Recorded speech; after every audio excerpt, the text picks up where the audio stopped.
If you've been following along in this chapter, there's been several videos that kind of talk about little pieces of Camo Raw in isolation. Well, it turns out that you very rarely actually use just one single slider here and one single slider there. You'll probably end up using several of them for every single image. So what I'd like to do in this video is actually give you an example of kind of an end-to-end, how to take a decent looking photograph and use Camo Raw in all its glory to really end up with something that you're really a lot happier with. So let's go ahead and do that. Here's our file straight off the camera. It's called end-to-end here.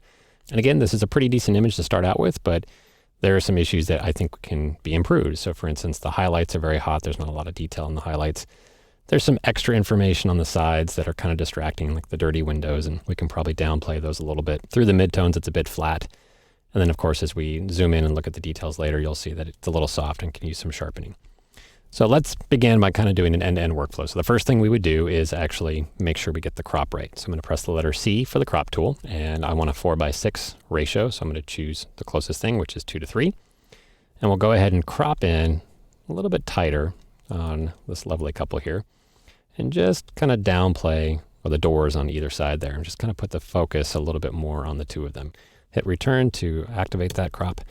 And this is kind of the final composition that we're going to work with. Next, we want to make sure the white balance is set to our liking. I'm going to try using the auto setting. I'll go to white balance to auto. And it's pretty subtle, but I'll show you the before and after by pressing the letter P. There's before, press the letter P again. And it's just a little bit more neutral. You can see it might not show up in the video too well, but the skin tones are a little bit more neutral now. They're not pink or red. Okay, so pretty happy with the white balance now. I'm still seeing a little bit of detail in the highlights that is missing, so I'm going to take the exposure down just slightly, just to make it so it's not so hot. And then I'm going to use that recovery slider. And on this particular image, we're going to crank it all the way. It's a good idea to actually preview before and after every adjustment. That's why learning and using that P shortcut's so handy. So here I just did a recovery change. I can press the letter P. There's before, I can press P again, there's after, and you can see that I'm really starting to bring back some detail. Take a look at the mason jar lemonade glasses here. I'm going to turn the preview back off. There it is before, turn the preview back on, and I'm seeing a lot more detail coming in the glass. The arms here are not as hot. Toggle that on and off again. You can see the detail there is a little bit blown out.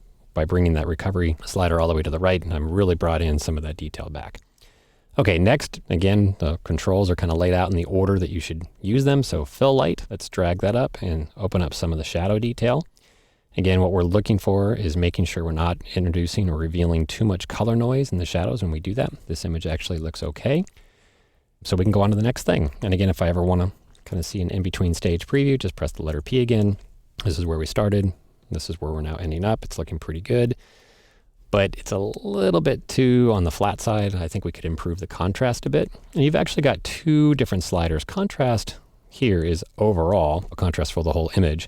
Clarity is a relatively new slider that I really, really love. It's used to increase contrast in the midtones. So overall contrast here is pushing the darks even darker and the lights even lighter. Clarity leaves the absolute dark and absolute lights alone and just does a midtone contrast adjustment. I'm going to go ahead and play with the clarity slider and drag that up quite a bit, and I'll toggle the preview on and off again. I'm going to take it all the way up to 51 and press the letter P. There's before, press the P again, there's after. You can really start to see the difference here in the shadows, the mid-tone shadows here or this building in the background. And actually take a look at the mason jar again. I'm going to turn the preview back off, turn the preview back on. And you can see the clarity just actually adds a little bit of volume. So it's really a way to increase the overall snap or pop of an image. It tends to take surfaces that have a little bit of flatness to them and make them really pop off the image there.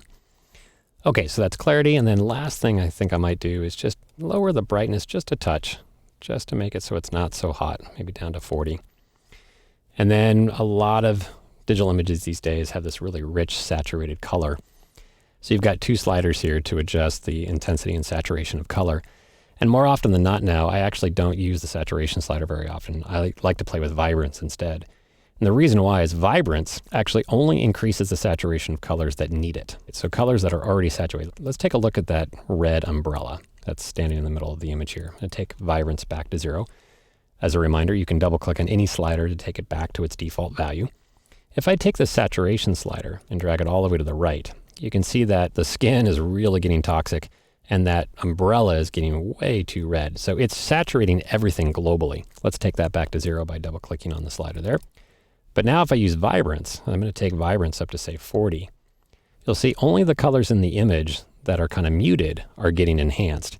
That umbrella in the center is not getting overly red because it's already pretty saturated. So it's kind of cool. Again, just toggle the preview on and off just to kind of see where we started from and where we're at now. P, there's before. P, there's after. And you can see it's a much richer photograph already. A couple different things we can add to and make it even better though. Let's zoom in into 100%. I'll double click on the zoom tool to do so. It takes us to 100 to her face so we can actually start seeing whether or not this image could use some sharpening. And of course it does. So to do that, we're going to skip on over to the detail tab. Let's go ahead and click on the detail tab. And let's quickly add some sharpening to this image. I'm going to take the amount up to about 80. And if you happen to know the number you want, sometimes it's just quicker to type into that field and type the number. Radius we'll leave at 1. The detail, I think the skin texture is getting overly sharpened here, so I'm going to take the detail down to about 20. And I'm going to increase the masking. Now, before I increase the masking, take a look at the background foliage here. You can see there's kind of a grain pattern. And the sharpening is actually enhancing that grain. So I'm going to press the P key to turn that off. There's before unsharpened. There's after. You can see I'm getting nice sharpening in the hair and the face, but I'm also enhancing that grain, and I don't want that. So I'm going to do two things to adjust that. One, I'm going to increase the masking. And if you remember, if you hold down the Option key or the Alt key and slide that mask over, you can actually get a little preview of where the sharpening is being blocked. So everywhere it's black, there's no sharpening happening. So that's looking good. It's protecting her skin and it's protecting the grain of the foliage in the background. And that's looking a lot better than where we were. Now, if I want to undo the last thing I just did, so that masking value went from 0 to 60, I have my undo, so I can do Command Z or Control Z. Preview right now would be turning on and off the entire effect of sharpening. I just want to preview before and after of just that masking value. So Command Z or Control Z, there's before I did the mask. Command Z or Control Z again, there's after the mask. So it's a way to actually just preview the last thing you did, that last slider adjustment, which is kind of nice. And then lastly, I'm going to go ahead and increase the luminance reduction as well, just to take away a little bit of the grain off the skin and from that foliage in the background. Just a modest adjustment. I'm going to make it match the color noise reduction. So we'll take this up to 25. It's looking good.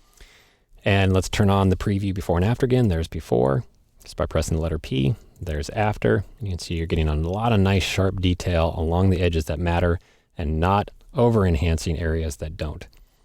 Last, let's take this back to fit to window. Again, the easy way to do that is to double click on the hand tool. Going to zoom back out to see the whole image again. And I'm going to add one more effect just to draw a little bit more focus just on the center of the two of them and just kind of block out the corners a little bit. To do that, we're going to use the effects panel. We're going to go ahead and click on the little effects icon. And we're going to come down to here where it says post crop vignetting. Because I've done a crop, that's why I'm going to the effects. There is a separate vignette control elsewhere in one of these panels. But because we've done a crop, we're going to use the post crop vignetting. And I'm going to take the amount towards the left to darken the corners. If I take it to the right, it'll lighten the corners, of course. So I'm going to take the amount down to say -60 or so, really just kind of framing this image in a little bit. It's a little bit too dark. It's creeping in too much towards the center. So I'm going to take that midpoint slider. I'm going to drag it to the right just to open it up from the middle and just really kind of focus on the corners there. So that's looking wonderful. Let's preview the before and after of the post-crop vignetting. Again, I press the letter P. There's without the vignette. Press P again. There's with the vignette. So it really draws the viewer into the two of them. Then last, we want to see an overall preview of the before and after of everything we've done. By default, when you're doing the preview, toggling it with P, you're only previewing the current panel effects. So in this case, it's the effects panel. If I want to see a preview of everything I've done compared to the original, then I want to go over to the preset panel. That's this one here, the second to the end here on the right. Click on presets.